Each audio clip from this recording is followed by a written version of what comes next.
అందరికీ very very good morning.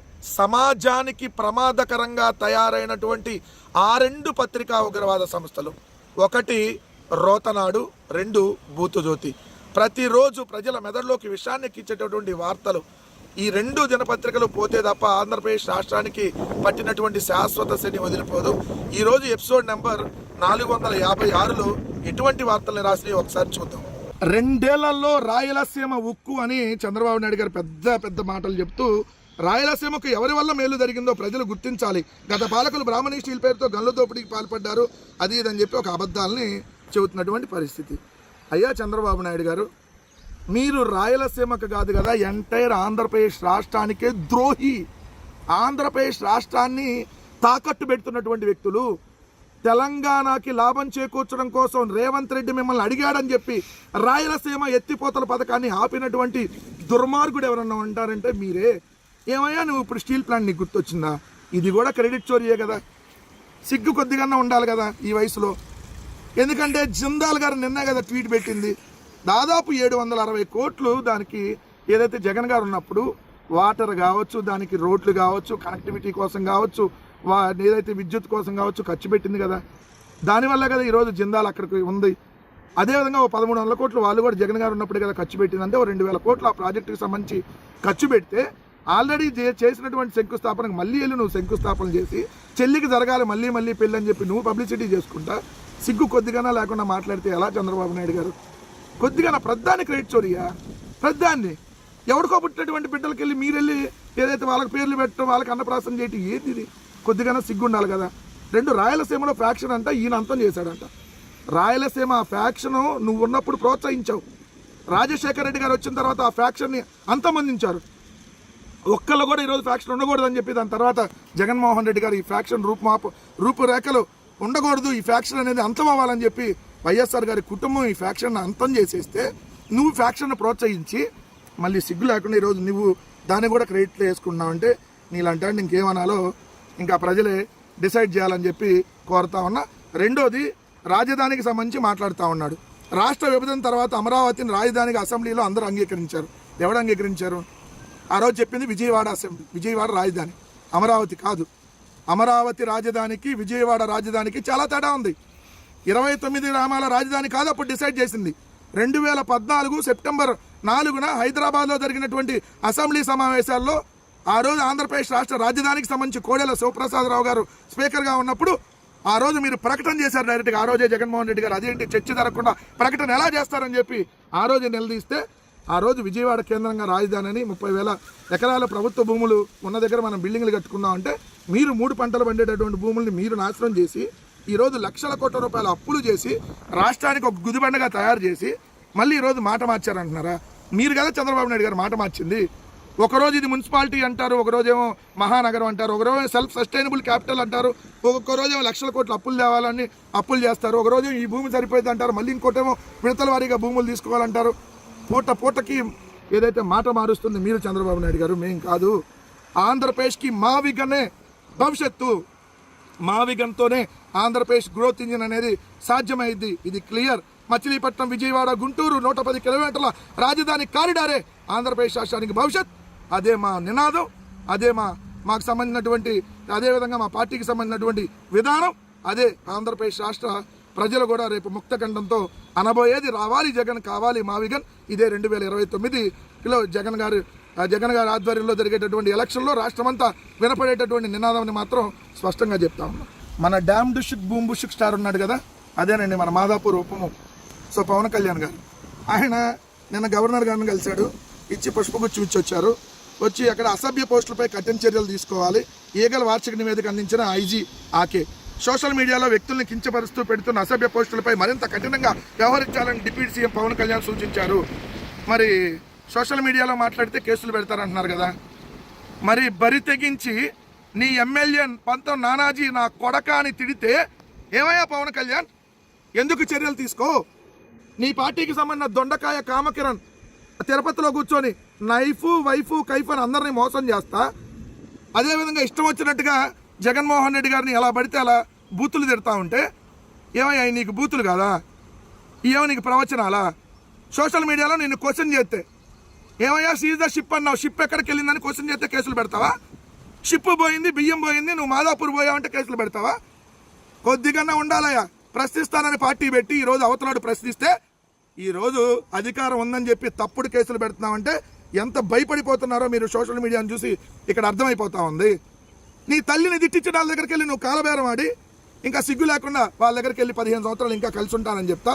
నిన్ను అలాగా అని శంకర జాతిని తిట్టిన వాళ్ళ దగ్గరికి వెళ్ళి బాలయ్య సారు సారు సారు అంట ఆయన సంకనెక్కి ఏ నయ నువ్వు ఈరోజు మళ్ళీ మాట్లాడేది? పవన్ కళ్యాణ్ అనేవాడికి అసలు మాట్లాడేటటువంటి అర్హత ఉందా అని అడుగుతున్నారు ఈరోజు ప్రజలు. అయ్యా మిస్టర్ పవన్ కళ్యాణ్ గారు, మీకు ఎక్కడ ఉంది అర్హత?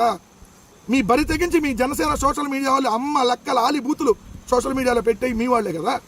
ఎందుకు నేను మాట్లాడతా కదా, ఈ వీడియోల కింద చూడండి మీరు. ఈ జనసేన వాళ్ళు ఈ తెలుగుదేశం వాళ్ళు పెట్టేది అమ్మ లెక్కల ఆలి బూతులే. మరి ఎప్పుడు చర్యలు తీసుకుంటున్నావు? ఏదైతే కిరా కార్పి సీమరాజా అనేటటువంటి దున్నపోతులు ఎంకరేజ్ చేస్తున్నటువంటి ఇది మీ ప్రభుత్వం కాదా? మరి వాళ్ళందరి మీద ఎప్పుడు చర్యలు తీసుకుంటారు?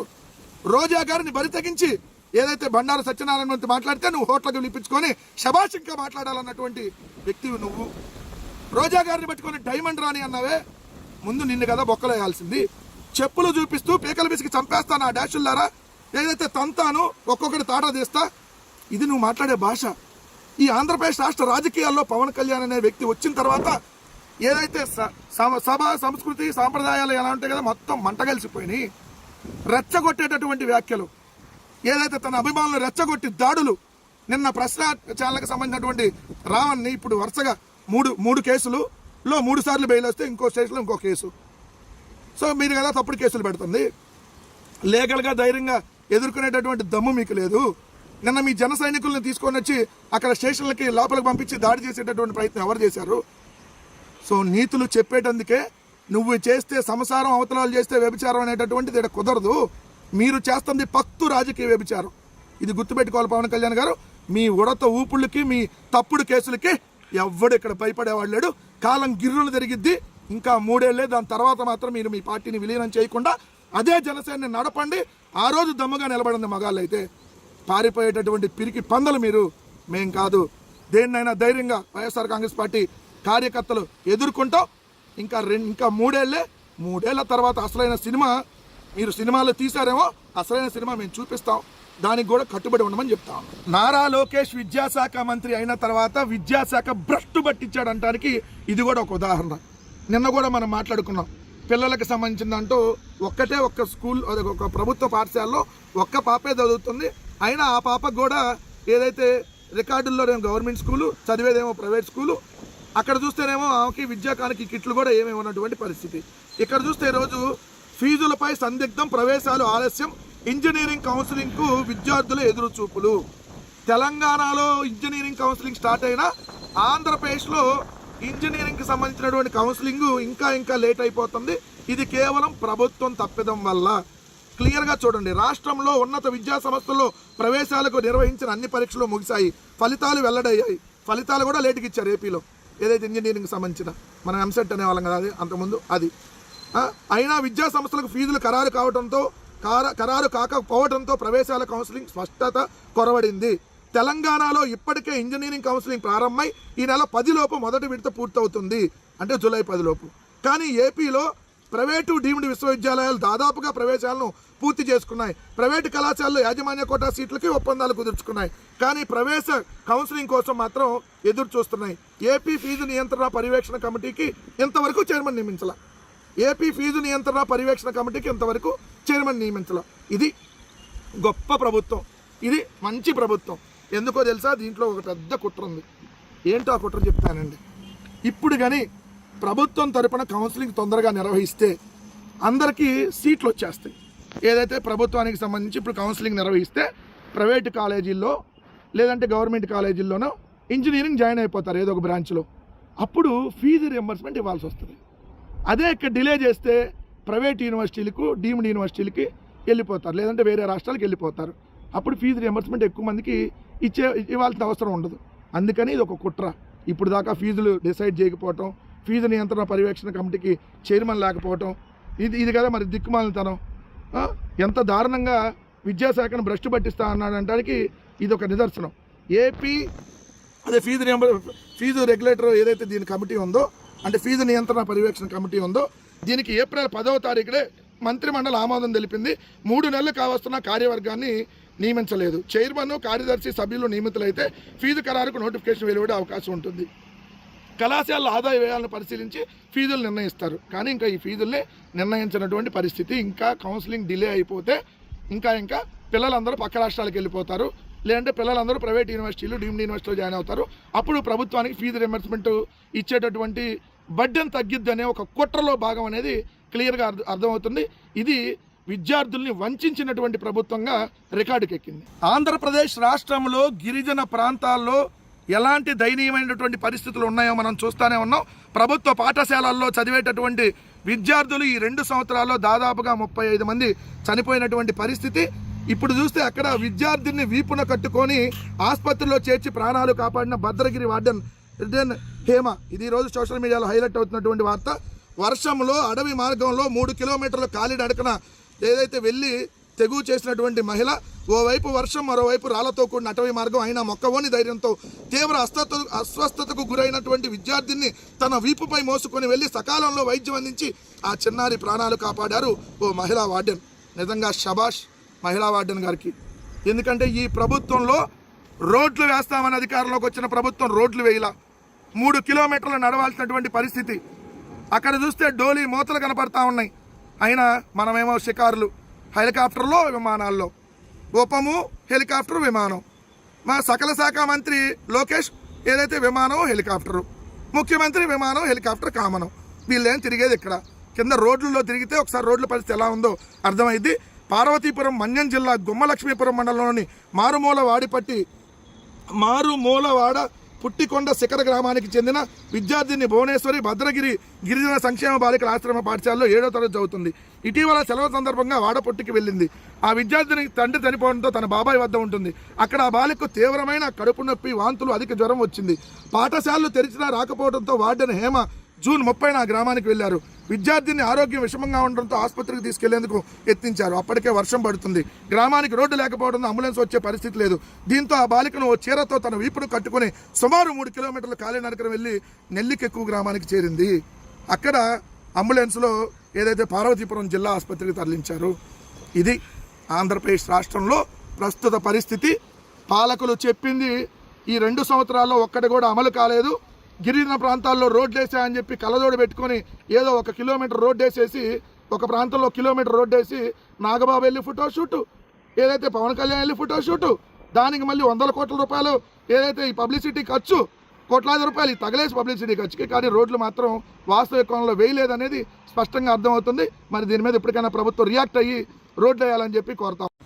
ఈ ప్రభుత్వం వచ్చిన తర్వాత ఎమ్మెల్యేల దోపిడీలు, మంత్రుల దోపిడీలు విచ్చలవిడిగా సాగుతున్నాయి అంటానికి విశాఖపట్నం జిల్లాలో ఓ మాజీ మంత్రి భూచక్రం 600 కోట్ల భూమికి స్కెచ్ చేశారు. ఎండాడలో 30 ఎకరాల ప్రభుత్వ భూమిపై కన్ను. రెవెన్యూ సర్వే అధికారులతో కలిసి స్వాహా ప్లాను. భూమి రికార్డుల్లో ప్రైవేటుగా మార్పు. 3 ప్రైవేటు వ్యక్తుల పేరిట సబ్ డివిజను. వారికే అనుకూలంగా రీసర్వే ప్రక్రియ. పాసుబుక్కుల మంజూరుకు సిఫార్సు. ఉన్నత స్థాయిలో అనుమానంతో లోతుగా ఆరా. కలెక్టర్ పరిశీలన చర్యలతో ఆగిన అన్యాక్రాంతం.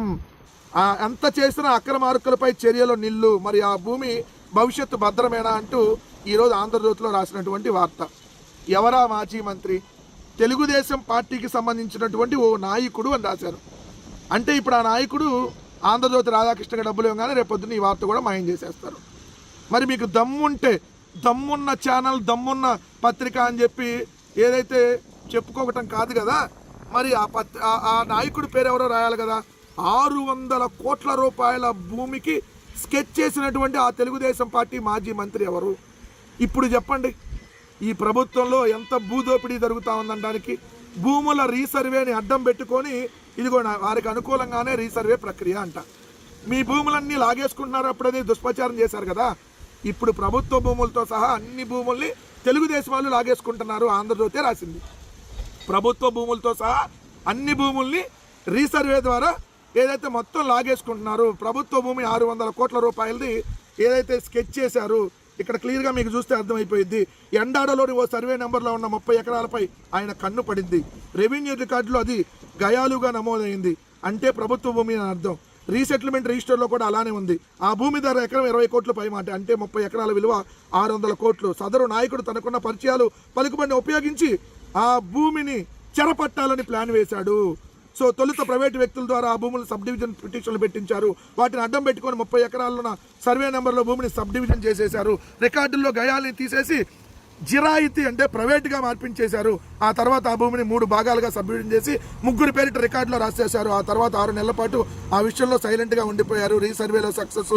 ఇవేమి చర్యలు అంటే ఎంత దోపిడీ జరుగుతుందనడానికి సిగ్గుగా నిస్సిగ్గుగానే పాప ఆంధ్రజ్యోతి రాసినటువంటి పరిస్థితి. ఎవరా మాజీ మంత్రి పేరు కూడా దమ్మున్న ఛానల్ మరి బయట పెట్టాలి, దమ్మున్న పత్రిక రాయాలని చెప్పి కోరుతా ఉన్నాం.